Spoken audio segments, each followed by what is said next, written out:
Iqra Realty and Gayasuddin Khan presents to you Vista Valley beside Sukoon Height. Here we have tried to achieve peace of mind through harmonious planning and construction technique. Specially designed 1, 2 and 3 BHK flats presents with a choice so that you can choose any one of them. So what are you waiting for? Come discover and experience new age living. MIM के पूर्व जिलाध्यक्ष ने पत्नी समेत हिंदू धर्म में प्रवेश करने के लिए मुख्यमंत्री योगी आदित्यनाथ से मांगी मदद।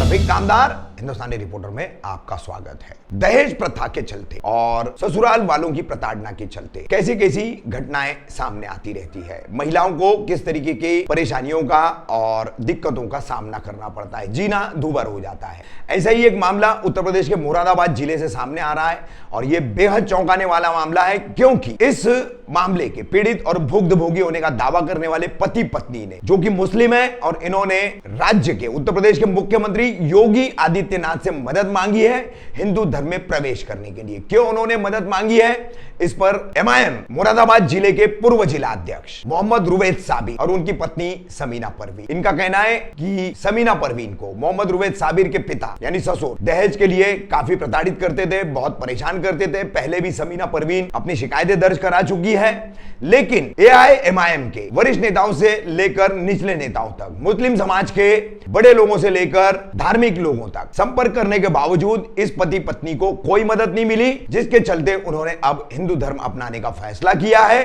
और इसीलिए उन्होंने मुख्यमंत्री योगी आदित्यनाथ से मदद मांगी है। देखिए अपने वीडियो में क्या कह रही है पूर्व एमआईएम जिला अध्यक्ष मोहम्मद रुवैद साबिर की पत्नी सीमा परवीन, और इस संबंध में क्या कह रही है मुरादाबाद पुलिस। हर कोई पीछे हट जाता है, हमारी कोई मदद नहीं कर रहा कहीं पर भी, तो फिर हमें धर्म परिवर्तन ही तो करना पड़ेगा। हम करेंगे फिर, जहां हमारी कोई नहीं सुन रहा।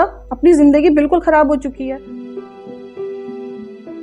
मेरी शादी के फौरन बाद से ही मेरे ससुराल वालों ने मुझे बहुत ज़्यादा परेशान किया। शादी से पहले भी एक लौता लड़का है ये कह के अच्छा खासा दहेज मांगा, उसके बाद भी लगातार मेरे फादर से पैसों की डिमांड करते रहे। जब मेरे पापा के पास पैसे ख़त्म हो गए, नहीं है तो कहाँ से दे, उसके अलावा फिर हमें धमकाना शुरू कर दिया, झूठे मुकदमे करने शुरू कर दिए। मेरे पास जो जेवर था मैंने गिरवी रख के इन्हें पैसे दिए। मैं हर मुसलमान जितने भी बड़े लोग थे उन सबको बैठा चुकी हूँ, हर किसी के पास जा चुकी हूँ। हर कोई ये कहता है अगर हम तुम्हारा साथ देंगे तो हम पे भी झूठे मुकदमे होंगे, क्योंकि जो हमारी मदद के लिए आगे बढ़ता है उसको धमकी देते हैं कि अगले मुकदमे में तुम्हारा नाम होगा। कोई हमारी मदद नहीं कर रहा, तो फिर ऐसा समाज किस काम का, ऐसा मजहब किस काम का। हर कोई पीछे हट जाता है, हमारी कोई मदद नहीं कर रहा कहीं पर भी, तो फिर हमें धर्म परिवर्तन ही तो करना पड़ेगा। हम करेंगे फिर। कि हम हिंदू होना चाहते हैं और हमें योगी जी माननीय मुख्यमंत्री पे पूरा भरोसा है, क्योंकि ये सब समाजवादी के गुंडे हैं। ये मोहम्मद परवेज़ भी समाजवादी का गुंडा है बहुत पुराना, और ये हमारे पापा हैं वो भी समाजवादी की ही विचारधारा से जुड़े हुए हैं, इसीलिए वो इतना जुल्म ज़्यादती हम पे कर रहे हैं। थाना कटघर क्षेत्र में महिला समीना परवीन वाइफ ऑफ रुवैद, जिसका और उसके ससुर साबिर हुसैन के मध्य काफ़ी दिनों से इनका पारिवारिक विवाद चल रहा है। समीना परवीन और उसके पति रुवैद एक ही मकान में निचले हिस्से में रहते हैं, जिसके ऊपर रुवैद के पिता साबिर हुसैन रहते हैं। उस मकान का लंबे समय तक बिजली का बिल जमा न हो पाने के कारण उसके बिजली का कनेक्शन कट गया। दोनों के मध्य इसको लेके विवाद है और इससे पूर्व भी इनके मध्य काफ़ी दिनों से कई मुकदमे लिखे गए हैं, जिसमें एक तरफ रुवैद और उसकी पत्नी समीना परवीन और दूसरी तरफ साबिर हुसैन और उसकी 3 बेटियां और दामाद हैं। इनके मध्य काफ़ी मुकदमेबाजी रही है।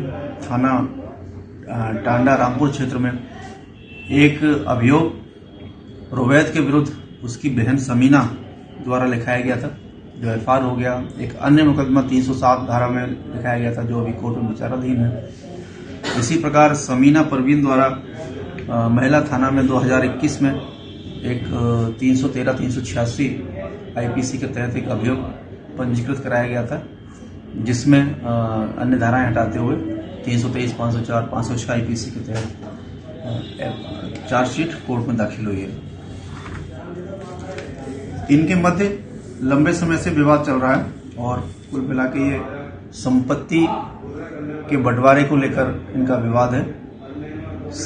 साबिर हुसैन अपनी जो भी की संपत्ति है उसको अपनी तीनों बेटियों सहित और बेटे को मिला के और एक हिस्सा स्वयं का रखते हुए कुल 5 हिस्सों में बंटवारा करना चाहते हैं, परंतु रुबैद चाहता है कि इसका केवल 2 हिस्सों में बंटवारा हो, एक हिस्सा उसे और एक पिता के पास रहे, बहनों को कुछ न दिया जाए। इसी को लेके इनके द्वारा लगातार मुकदमेबाजी चल रही है, जिसमें एक दूसरे के विरुद्ध इन्होंने आरोप प्रत्यारोप किए हैं और इसमें 2 प्रकीर्णवाद भी हैं जो न्यायालय में विचाराधीन है। एक लंबे समय से इनका पारिवारिक विवाद चला आ रहा है। पुलिस द्वारा इस संबंध में इनको थाने पर बुलाकर भी इनका समझौता कराने का प्रयास किया गया है कोर्ट में, लेकिन इनके मध्य अभी भी ये विवाद बना हुआ है। इसी के तहत सोशल मीडिया पर रुबैद की पत्नी ने एक ट्वीट किया था कि वह धर्म परिवर्तन कर लेंगे और उसका भी जवाब दिया गया था। कुल मिला के इनका पारिवारिक विवाद ही है और पति पत्नी और ससुर दोनों के मध्य मकान में रहने को लेके, उसके बिजली कनेक्शन को लेके, संपत्ति के बंटवारे को लेके ये विवाद है और इसमें न्यायालय में कई मामले विचाराधीन है। इसमें जो भी उचित कार्रवाई है वो की जाएगी।